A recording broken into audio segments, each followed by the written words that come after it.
Chers internautes de Seneweb TV, seneweb.com, nous sommes avec Adja Thiaré Diaw. Adja Thiaré Diaw, la jeune fille qui accuse Kaliphone de tentative de viol. Adja Thiaré, bonsoir. Bonsoir. On va faire l'économie de plusieurs questions dont vous avez parlé, notamment de ce qui s'est réellement passé cette nuit-là entre Kaliphone et vous.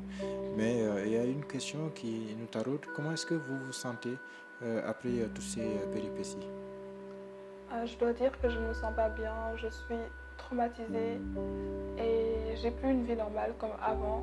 Avant, je pouvais sortir, prendre les transports, sortir normalement et maintenant je ne peux plus parce que même si je suis dans une voiture, tout le monde me reconnaît et les gens me regardent tout le temps. Ils peuvent même avancer et se retourner et me regarder. Il y a des gens, des fois quand je suis dans une voiture seule et que ma mère n'est pas là, il y en a qui entrent leur tête et qui disent des trucs. Aujourd'hui par exemple, il y a une dame qui a dit à ma mère, c'est elle la fille qu'on a violée. Donc je me sens harcelée de partout, surtout sur les réseaux. J'ai entendu beaucoup d'insultes. Les gens me traitent de pute, de tout. Donc je me sens vraiment harcelée, traumatisée. Et pour moi, c'est pas une vie. Et j'arrive pas à dormir la nuit. Et voilà, je me sens plus bien. Selon vous, qu'est-ce qui explique que des gens puissent tenir des propos irrespectueux à votre encontre? Je ne sais pas. Est-ce que ce n'est pas lié à la position de Kaliphone qui a avancé certaines accusations contre vous? Sûrement. Maintenant, racontez-nous ce qui s'est passé à la gendarmerie quand vous êtes parti pour vous plaindre. Comment vous avez été traité, comment vous avez été accueilli? Déjà, le premier jour, quand je suis allée à la gendarmerie, ils ne nous ont pas enregistrés. Et il y a eu un moment, le gendarme me dit de m'asseoir, alors Kaliphone était assis là. Et par rapport à tout ce qu'il m'a fait, je ne voulais pas le voir ni m'asseoir à côté de lui. Donc je lui ai dit que je ne peux pas. Et il m'a crié dessus, il m'a dit alors tu dégages. Et du coup là, si je partais, il n'allait rien faire. Donc j'ai dû reculer la chaise et m'asseoir. Et ça m'a traumatisée. Et ensuite, ils nous disent d'aller chez le médecin pour faire un certificat de gynécologie et un certificat pour les coups et blessures. Et il nous a donné aucune réquisition, il nous a rien donné. Et normalement, ils devaient nous accompagner à la gendarmerie chez le médecin. Ils n'ont rien fait. Et la nuit, ils ont relâché Kaliphone. Donc je trouve pas ça normal. Et le lendemain, quand ils me posent des questions et que je raconte tout, ils me disent que c'est pas vrai. Il ne m'a pas pénétré les doigts alors que le gendarme, il n'était pas là. Il me crie dessus, il me dit qu'il peut accepter les coups et blessures, mais pas la question du viol. Donc j'étais choquée. Et il y a eu un moment aussi quand j'étais assise sur le couloir, il m'a dit se farber. Du genre que Kaliphone et mon copain, il m'a crié ça. Je dirais qu'ils m'ont vraiment maltraité à la gendarmerie. Et ensuite, quand on m'a amené chez le commissaire, ils ont écouté Kaliphone. Et quand je voulais parler, le commissaire m'a fait comme ça. Il m'a dit tais-toi. Après, quand ils ont appelé le procureur, il a donné la version de Kaliphone, la plainte de Kaliphone. Et il n'a pas dit que j'ai déposé une plainte. Il n'a pas donné ma version. Et ensuite, il a dit à ma mère, est-ce qu'elle a déposé plainte? Alors qu'il savait très bien que j'ai déposé une plainte. Et par la suite, le gynécologue m'avait dit, parce qu'il avait déchiré mon slip, donc j'avais le slip en preuve.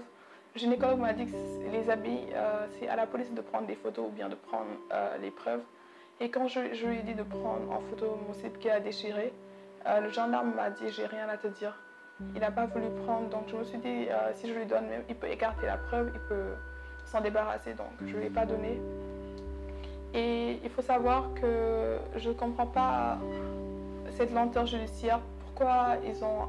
parce que le gynécologue m'avait dit que le certificat de gynécologie était prêt, il fallait juste aussi j'ai oublié de dire, pour la réquisition, ils ne nous ont pas donné déjà pour aller à l'hôpital Philippe Maguilène Senghor. Et quand on leur a dit qu'il fallait une réquisition, ils nous ont donné une réquisition, ils ont dit à ma mère de ne pas ouvrir l'enveloppe. Et quand on est arrivé chez le gynécologue, il nous a fait comprendre qu'il y avait une erreur sur mon prénom. Ils ont fait 2 erreurs qui sont incompréhensibles.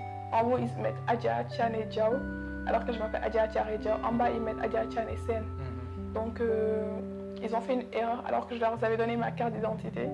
C'était comme s'ils voulaient retarder le fait que j'aille chez le gynécologue. Et ensuite, quand je reviens et que je leur fais part du fait qu'ils se sont trompés sur la réquisition, donc là, il dit qu'on ne doit pas lui dire comment faire son travail. Et après, il va refaire une autre réquisition et là, il y aura un accent sur mon prénom. Et il va oublier le premier prénom de ma mère. Et quand on va le dire, il va dire que il ne va pas le changer. Soit on prend, soit on fait, je sais pas, soit on se débrouille. Donc on l'a pris. Après on a amené la réquisition chez le gynécologue. Et là il nous a fait comprendre que tout est bon. Il faut juste qu'ils viennent le récupérer. Donc je ne comprends pas. Normalement samedi ils devaient récupérer la réquisition. Samedi ils n'ont rien récupéré.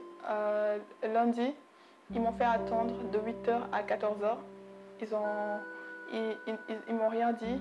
Ils m'ont laissé là-bas avec j'avais froid et j'avais mal à cause de mes blessures. Donc je ne comprends pas comment on peut retenir quelqu'un qui est malade et qui est traumatisé de 8h à 14h. Et ensuite, le mardi, quand ils disent qu'ils ont enfin reçu les résultats, le rapport n'est pas cohérent. Okay, du coup, quand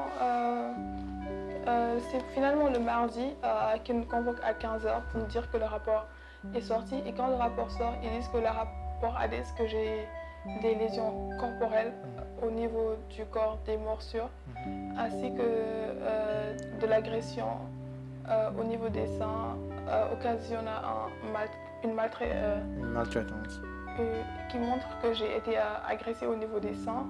Le rapport atteste que j'ai été agressée au niveau des seins, pourtant il écarte la théorie du viol. Comment ils peuvent dire que j'ai été maltraitée au niveau des seins? Après, dans le rapport, ils attestent tout, les lésions, les morsures, les coups, la maltraitance au niveau des seins. Ils disent que mes seins ont reçu un traumatisme et ils disent que j'ai pas été pénétrée au niveau vaginal. Par les doigts. Oui, ça c'est la conclusion qui dit ça. Donc ils ont tout attesté, ils ont juste écarté la possibilité de viol. Donc je trouve que le rapport est un peu contradictoire. Donc voilà. Et en plus, normalement, ils devaient l'arrêter quand ils ont vu qu'il y a eu attouchement. Parce que dans le rapport atteste qu'il y a eu attouchement, qu'il y a eu coups et blessures. Et ils ne l'ont pas arrêté, ils l'ont relâché. Ils lui ont dit qu'il peut partir. Et après, aujourd'hui, ils nous disent qu'ils ont clôturé l'affaire à la gendarmerie et que, je sais pas... C'est sur la table du procureur désormais. Oui, donc je comprends pas qu'est-ce qui se passe au niveau judiciaire et je suis une Sénégalaise et je réclame justice et je demande à la justice une explication et je leur demande de rétablir la justice. Justement, quel est votre message à l'endroit du peuple sénégalais et à l'endroit de la justice sénégalaise? Ok.